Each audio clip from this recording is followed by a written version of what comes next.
prison, booty. Booty was more important than food. Booty. A man's having some booty was more important than drinking water, man. I like booty. The most memorable story that Fleece told us was about the place and importance that booty has in a maximum security penitentiary. Fleece Johnson held probably the reputation of being the most violent inmate in the state. He has been known to tear sinks off the wall, toilets from the floor, you name it, he's probably torn it up. If you're a fan of the Boondocks, you might remember this wild character, the Booty Warrior from Season 3, Episode 9, aired in 2010, titled A Date with the Booty Warrior. Tell you what, I like you, and I want you. Now we can do this the easy way. Now that character was actually based on a real person, Fleece Johnson. As I'm telling you what, I like you, and I want you. And we can do it the easy way or the hard way. The episode from Boondocks was inspired by a 2008 segment from MSNBC's Lock Up Raw, a prison documentary series meant to scare at-risk youth by showing the harsh realities of prison life. Serving a life sentence. A life sentence without parole. I was 18 when this crime happened. I was 17 years old. I was 18 at the time. I come here, I was 17. I'm 80 years old now. And Johnson was one of the inmates interviewed. He said straight up, in this prison, booty was more important than food. Having some booty was more important than drinking water. In this prison, booty. Booty was more important than food. Booty. A man's butt. And he wasn't joking. Johnson earned the nickname Booty Warrior after reportedly R-wording and S-Aing over 157 inmates while behind bars. Now, no matter how tough or gangster someone thinks they are, running into someone that disturbed, yeah, they're running the other way. But how did Fleece Johnson even become that person in the first place? Fleece Johnson was born into deep poverty in Lebanon, Kentucky. When he was still a kid, his family moved to the Southwick Projects in the west end of Louisville, one of the most dangerous and violent housing projects in the city at the time. Growing up, things were rough. His father was extremely abusive, and young Fleece often took beatings. To get back at his dad, he'd sabotage things around the house, break stuff, mess things up, just out of spite. When I was growing up, when my daddy and them used to whoop me, like, don't put your hands on me, bro. I'ma get you back. Mama go open the refrigerator, the whole door come out. They know I did. I tore up tore up all my sister's Bobby dolls, my brother's train set. That habit of acting out in revenge stuck with him and shaped him into someone who'd later be seen as cold and vindictive. By the time he was 12, Fleece had already stolen his first car. He and his friends would make a game out of it, stealing cars and leading police on high-speed chases just for the thrill. And I used to steal cars. I had a little gang. And we steal cars and we'd go mess with the police. Eventually, his entire crew got caught, and most of them turned on him, snitching to the police. But Fleece, he was slippery, hard to catch. There was even a shootout during one of the incidents, and according to him, the only reason he wasn't gunned down by the police that day was because there were too many witnesses around. That shootout made the front page of the Louisville newspaper the next morning, because he was still Fleece was sent to a juvenile detention center.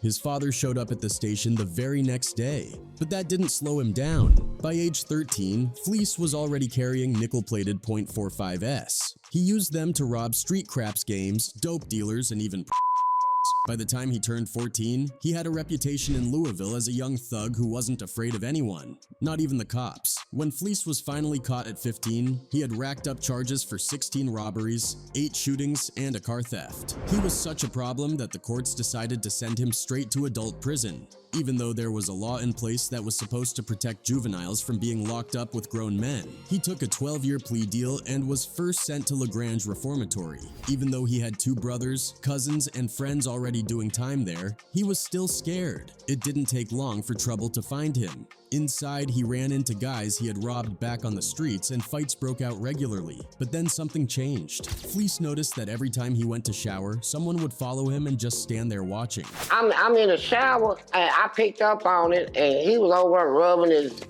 soap all over his chest, just staring at me like that. So I'm like, what's wrong with this, right? So I'm looking this way. But one day he came out of the shower and brushed against me naked and said, "Excuse me," but I know nigga did it on purpose, right? The guy's name was Reggie. Fleece said Reggie scared him. He was bigger, older, and not someone he could take on in a straight-up fight. One day, Reggie decided to make his move. Fleece knew what was about to happen and decided he wasn't going to go out like that. He went to the commissary, bought a glass painting drawer, broke it into sharp pieces, wrapped one shard in a towel, and waited. When Reggie made his move, Fleece stabbed him. I had the glass up on a towel, right? Yeah. I said, "What you want?" He said,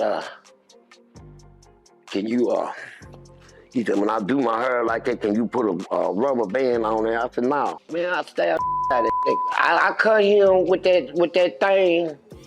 He still doesn't know what happened to Reggie after that, but it was enough to get him transferred. He was sent to Kentucky State Penitentiary, better known as Eddieville, on February 18, 1977. At the time, Eddieville had a reputation as one of the worst and most dangerous prisons in America. Fleece believed they sent him there to die. By the time he turned 16, he was the youngest inmate in the prison. Everyone else was between 30 and 50 years old. When Fleece arrived, the entire prison was mostly white and openly racist. He witnessed white inmates regularly calling black inmates racial slurs and treating them like dirt. What shocked him more, though, was how passive the black inmates were about it. They didn't fight back or even speak up.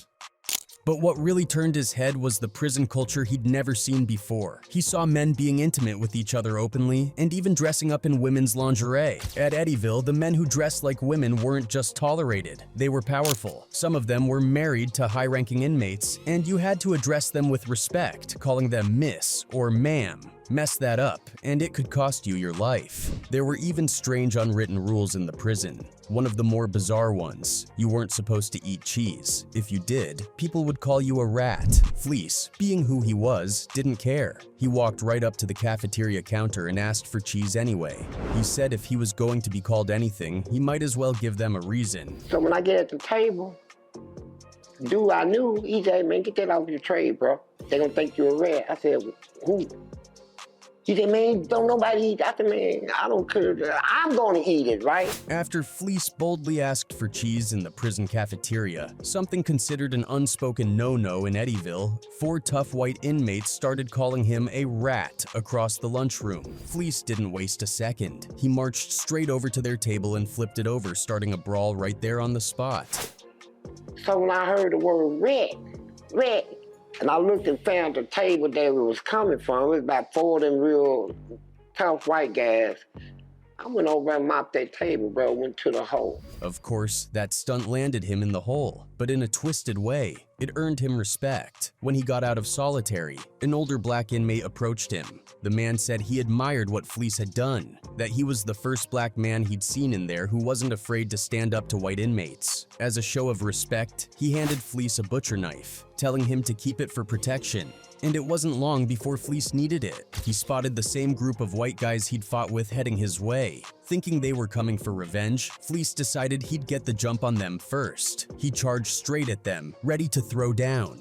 But to his surprise, they stopped him mid-charge and told him they weren't there to fight. They actually respected what he did. That moment shifted everything. Fleece now had a reputation, not just as a fighter, but as someone who wasn't afraid of anybody. That rep followed him throughout Eddieville, but he soon discovered that violence wasn't the only thing he had to watch out for. The prison was crawling with aggressive men who hadn't touched a woman in decades and weren't trying to get their needs met through anything consensual. Fleece ended up in a double cell with a big guy named Doc, who had a disturbing reputation. Doc had a whole routine, a fake display of strength meant to intimidate cellmates so much they wouldn't even think of fighting back when he made his move. At first, Fleece didn't know any better. He'd gotten rid of his butcher knife by then, and when he told his friends about Doc, they slipped him a small paring knife just in case. Then one night, Doc tried him. You hear what I'm saying? I said, "What?" She said, "I'm tired of it." Fleece warned him to back off, but Doc did his usual fake out, and Fleece, not realizing it was all a show, froze up. His thing popped out, so I said, "Hey." And it's hard this time. When it popped out, it was up. So I I said, hey, man, why don't you show me some respect? He said, what? He said, the only thing I'm gonna show you is this big black up in your ass, nigga. And he hit that hole, man. Fleece was just about to give in to Doc's demands when he suddenly felt the small knife his friends had given him by his side. And in that moment, everything changed. Then, using that small knife, he went at Doc with everything he had, slashing and stabbing until the cell was covered in blood. But when I realized I had that knife on me, I did like it and sliced it. I sliced the hey, excuse me. No, you can say whatever you want to say. I sliced this man so bad, man. By the time the guards arrived, Doc was torn up bad. Fleece was sent back to the hole. But interestingly, he wasn't charged with anything. The guards knew exactly what kind of man Doc was. In fact, back then, if a black inmate got hurt or killed, it just meant one less person the prison had to feed. So the guards didn't care much either way. Fleece never found out whether Doc survived, but that event sealed his reputation as someone nobody wanted to mess with. By the time Fleece reached his 30s, he had still never experienced intimacy with a woman. Instead, he developed a habit of masturbating obsessively, up to 8 times a day. He said it helped him stay calm and kept his violent urges in check. But after years of this, he admitted that things started to shift. In prison, curiosity didn't just stop at dirty magazines. It evolved. For many inmates, that slow evolution went from fantasizing about women to experimenting with men. And Fleece, despite once being repulsed by the idea, eventually reached that same place. But we have is ours, right? So you got a bunch of men locked up in one place. All of them get hard. So what are they gonna do? You won't let them have a woman.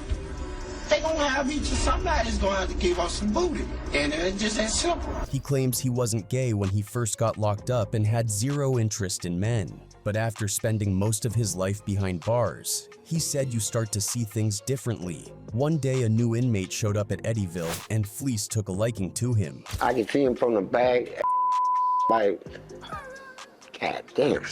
I'm like, it was like setting up. That was my first time. And it was in a man's. I closed my eyes like y'all said, no, I ain't never had none. Yeah. Coming in as a child, man, you know what I'm saying? I'll give you this more. Over time, he became known for being able to break new inmates mentally and emotionally. No violence necessary. Some of the men inside had smuggled hormone treatments, developing more feminine features, and Fleece's interest in them grew stronger and darker. He referred to his past self as the Master, a prison Casanova who could get what he wanted without threats or fights. He didn't need to take it. He'd pay, trade favors, or accept sex as payment for debts. He even started studying the prison's move sheets to learn about the new arrivals, their charges, background, gang ties, and whether they were connected on the outside. If someone had no protection, no family, no allies, Fleece believed he was saving them. By the time Fleece was deep into his sentence, his mind was fully locked into prison life. He wasn't thinking about freedom anymore. He was thinking about survival, power, and relationships in his own twisted way. He actually wanted a wife behind bars and ended up getting into long-term, consistent relationships with other inmates. And he wasn't playing about it either. Fleece said he'd kill over the men he was involved with. It wasn't just lust for him, it was control, pride, and territory. Over the years, Fleece watched some of the hardest gangsters he knew turn into what he called bandits right along with him. It didn't matter what you looked like. Eddieville had over 150 aggressive who were always on the hunt for someone weak, any sign of vulnerability, and they were on you. As I'm telling you what, I like you, and I want you. And we can do it the easy way or the hard way. In that kind of environment, respect wasn't optional. It was life or death. And for Fleece, any form of disrespect was met with violence, no hesitation. He got into fight after fight. His mentality was simple. If you hurt someone badly enough, they won't come back to retaliate. He wasn't fighting just to win. He was fighting to break people. One fight got so wild, Fleece bit a chunk of flesh clean off another inmate. He was amazed at how much damage a simple bite could do, so he started using it more often. In his next altercation, he bit someone's ear off. But when he later saw the guy walking around with the ear stitched back on, Fleece was livid. That's when he decided he wasn't just going to bite, he was going to swallow anything he tore off. After that, it became his signature move. He bit off ears, lips, cheeks, even under someone's armpit, which apparently left the guy's whole arm paralyzed. After 34 separate biting incidents, the prison commissioner herself came down to Eddieville. She told Fleece straight up, if he bit one more person, they'd take all his teeth out.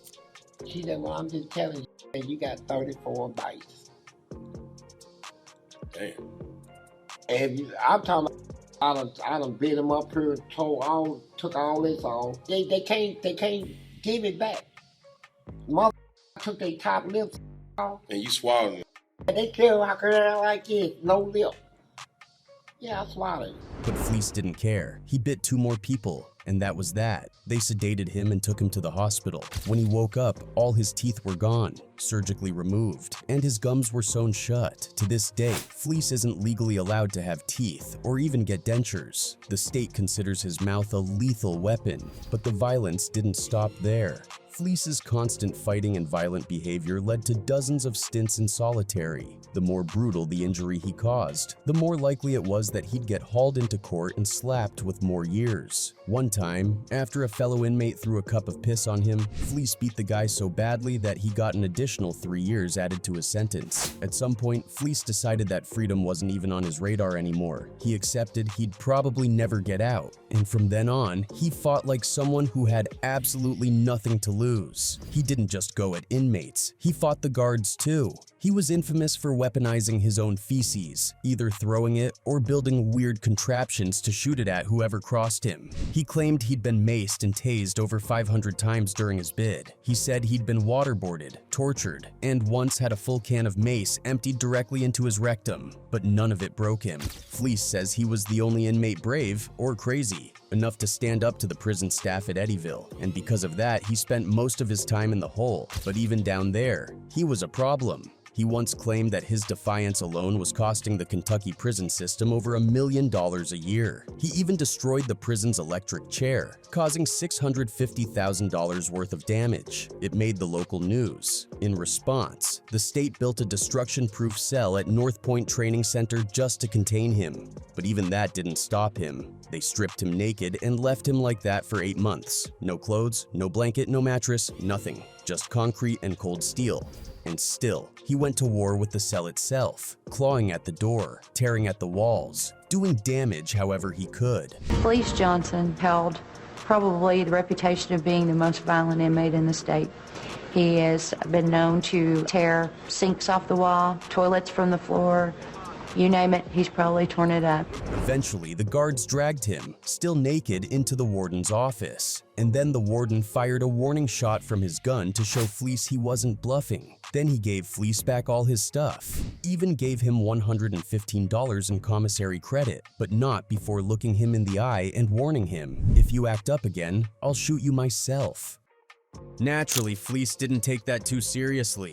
Even after all the chaos, Fleece kept getting into trouble behind bars. But after spending decades in prison, his release came in bits and pieces. On June 28, 2015, he was granted parole and finally walked out as a free man. But it didn't last long. Just a few days after being released in 2016, Fleece got locked up again for yet another armed robbery. So back to prison he went. After serving more time for that offense and all his previous ones stacked up, he was eventually released for good around 2022, after doing about 44 years total. Since re-entering the outside world, Fleece has popped up here and there in interviews and online content. In one interview, he even gave some personal updates, like the fact that he's now married. "I have a wife now," he said. "I told her about everything before we got married." He also opened up about how he felt seeing himself turned into a character on the Boondocks, and how that portrayal shaped how people see him today. Outside of interviews though, Fleece keeps things pretty low-key. There's not much publicly known about his day-to-day life, but he does have a social media presence and still gets talked about a lot online.